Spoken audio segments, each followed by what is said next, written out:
Hello guys, welcome to BT biology. तो बच्चों, आज हम जिस ऑर्गेनेल को डिस्कस करने वाले हैं वो है माइटोकॉन्ड्रिया। बहुत ही इंटरेस्टिंग और बहुत ही इंपॉर्टेंट ऑर्गेनेल है सेल का। तो आप ध्यान से सुनिएगा। तो चलिए बच्चों, माइटोकॉन्ड्रिया की शुरुआत करते हैं। देखिए, माइटोकॉन्ड्रिया एक ऐसा सेल ऑर्गेनेल है जो सेल के लिए एटीपी का निर्माण करता है। अब ये एटीपी क्या है?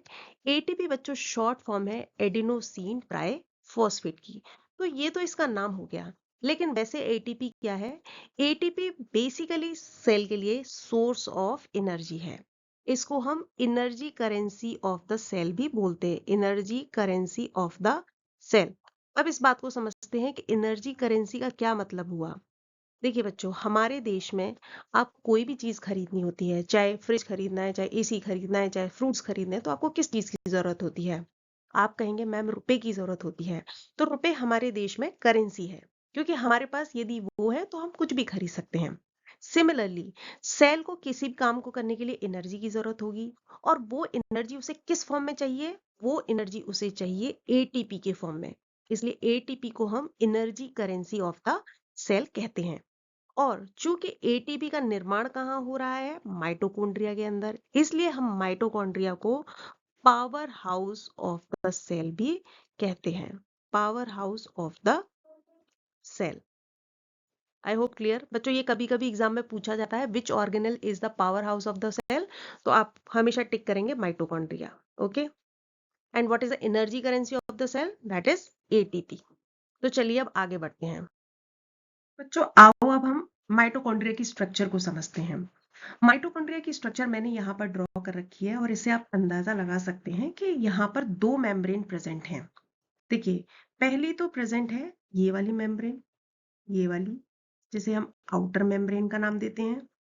और दूसरी है ये वाली बच्चों, ये है इनर मेम्ब्रेन।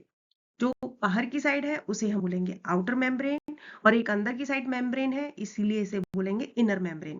तो इसका मतलब ये है कि माइटोकॉन्ड्रिया में दो मेम्ब्रेन प्रेजेंट होती हैं। इससे पहले जितने भी हमने ऑर्गेनल पढ़े थे बच्चों, उन सब में एक ही मेम्ब्रेन प्रेजेंट थी। तो ध्यान रखिएगा, mitochondria is a double membrane bound organelle. Easy. Okay. अब देखिए, जो आउटर मेम्ब्रेन है और इनर मेम्ब्रेन है, इन दोनों के बीच में एक आप कंपार्टमेंट देख रहे हैं।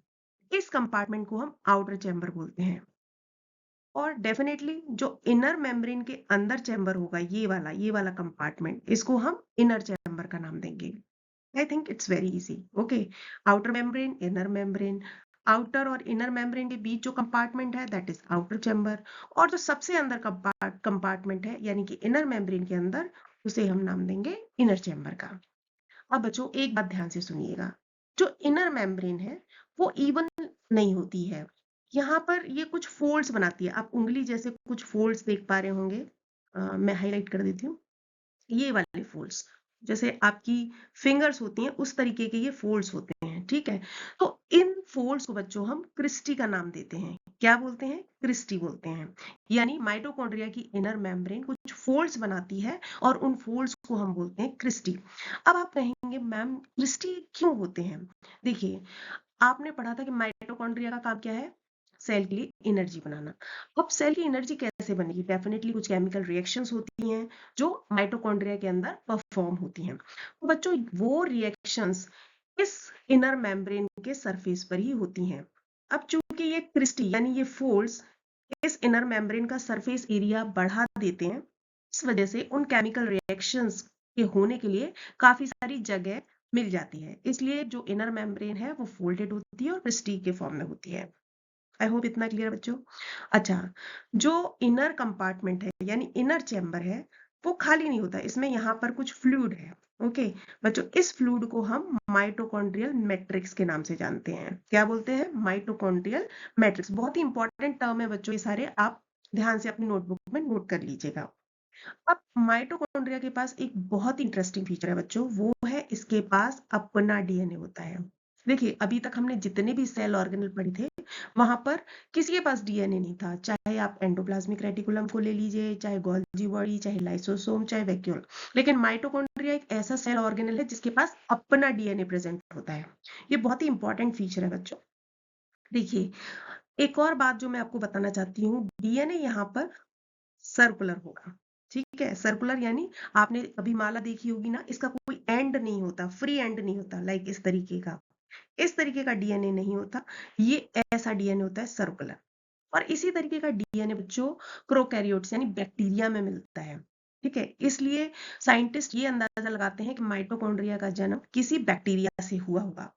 खैर छोड़िए, ये सब आगे की बातें हैं, क्योंकि ये थ्योरी है एक, और इस थ्योरी को आप हायर क्लासेस में पढ़ेंगे। बट अभी के लिए जान लीजिए कि माइटोकॉन्ड्रिया के पास अपना डीएनए होता है और वो सर्कुलर होता है। तो यानी अभी तक आपने जितना पढ़ा उस हिसाब से देखिए काफी इंटरेस्टिंग हमारा ऑर्गेनल है, क्योंकि एक तो ये डबल मेम्ब्रेन बाउंड है और दूसरा इसके पास अपना डीएनए है। लेकिन कहानी अभी नहीं खत्म होती, इसके पास एक और इंटरेस्टिंग चीज है बच्चों, वो है राइबोसोम्स। अब राइबोसोम्स क्या होते हैं? राइबोसोम्स भी एक सेल ऑर्गेनल है बच्चों, जिनके बारे में हम आगे पढ़ेंगे। और यहाँ पर ये जो ग्रीन कलर के मैंने पार्टिकल्स दिखा रखे हैं, ये राइबोसोम्स होते हैं। अभी के लिए मैं आपको बता देती हूँ राइबोसोम्स का काम क्या है बच्चों। इनका काम होता है प्रोटीन सिंथेसिस, यानी प्रोटीन का निर्माण करना। ओके, तो इन राइबोसोम की वजह से बच्चों माइटोकॉन्ड्रिया अपने लिए कुछ प्रोटीन बना लेती है, सारी नहीं, कुछ प्रोटीन। ठीक है, हालांकि कुछ प्रोटीन के लिए इसे अभी भी सेल के न्यूक्लियस पर डिपेंड होना पड़ता है।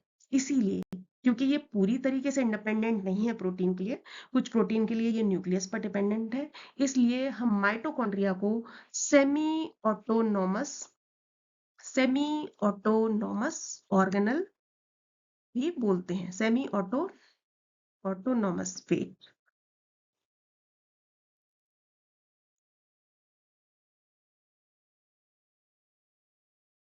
ऑटोनोमस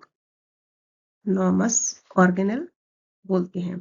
देखिए, ऑटोनोमस होता है बच्चों इंडिपेंडेंट, ठीक है, लेकिन ये पूरी तरीके से इंडिपेंडेंट नहीं है, तो इसलिए हमने इसको दे दिया है नाम सेमी ऑटोनोमस ऑर्गेनल का। आई होप इतना क्लियर। तो हमें माइटोकॉन्ड्रिया के बारे में क्या क्या पता चला? एक तो ये सेमी ऑटोनोमस ऑर्गेनल है, दूसरा ये डबल मेम्ब्रेन बाउंड है, ठीक है, और ये सेल के लिए एनर्जी भी जनरेट करता है। तो इस आधार पर हम माइटोकॉन्ड्रिया को बहुत इजीली डिफाइन कर सकते हैं। चलिए आगे बढ़ते हैं और इसको डिफाइन करते हैं। सो बच्चों, अभी तक जो हमने पढ़ा उसके हिसाब से हम यदि माइटोकॉन्ड्रिया को डिफाइन करना चाहें तो हम कह सकते हैं कि mitochondria is a double membrane bound semi autonomous organelle which generates cells most of the energy in the form of ATP। I think ये डेफिनेशन आपको समझ में आ गई होगी। चलिए अब आगे बढ़ते हैं। तो बच्चों, अब जब आपने माइटोकॉन्ड्रिया को पढ़ लिया है, इसके फंक्शन को समझ लिया है, तो मैं आपसे एक सवाल पूछूं कि माइटोकॉन्ड्रिया ऐसी कौन सी सेल्स होंगी जहां पर ज्यादा नंबर में या ज्यादा संख्या में मिलता है? तो आप इसका जवाब क्या देंगे? देखिए, इस क्वेश्चन का जवाब ढूंढने के लिए हमें फिर से माइटोकॉन्ड्रिया के फंक्शन पे जाना होगा। हमें पता है कि माइटोकॉन्ड्रिया का फंक्शन है एनर्जी जनरेट करना सेल के लिए। तो डेफिनेटली ये उन सेल्स में बहुत अधिक मात्रा में होगा जहां पर एनर्जी की रिक्वायरमेंट ज्यादा है। और ऐसी हमारी सेल्स होती हैं बेटा हमारे मसल्स में, यानी हमारी मसल सेल्स में माइटोकॉन्ड्रिया का नंबर बहुत अधिक होता है बच्चों। अब मसल सेल्स में भी एक ऐसी मसल है जो नॉन स्टॉप दिन रात काम करती है। ऐसी सेल में डेफिनेटली माइटोकॉन्ड्रिया का नंबर बहुत अधिक होगा। और ऐसी मसल कौन सी है हमारी? वो है हमारी हार्ट मसल। जो हमारी हार्ट मसल्स हैं, यानी हमारी कार्डियक मसल्स हैं, वहां पर माइटोकॉन्ड्रिया का नंबर बच्चों बहुत अधिक होता है। ऐसा देखा गया है कि हार्ट की एक सेल में इनका नंबर अप टू 5000 पर सेल भी हो सकता है।